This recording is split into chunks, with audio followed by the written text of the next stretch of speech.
حضور میرا نام فتیلہ ہے، میرے ابو کا نام طاہر احمد ہے۔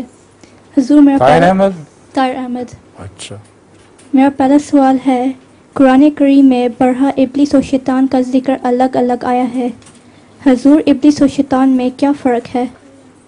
ابلیس اور شیطان، ابلیس تو اس شخص کو کہتے ہیں جو اپنے اللہ تعالیٰ کی رحمت سے مایوس ہو چکا ہو، اور ہر نبی کے زمانے میں مختلف ابلیس ہوتے ہیں۔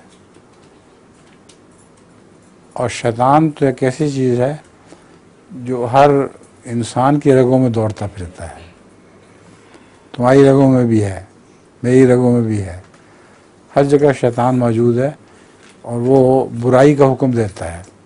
اب جب بھی تم کوئی کام کرنا چاہو تو فیصلہ کرتے وقت دو خیالات آتے ہیں، ایک اچھا ایک برا۔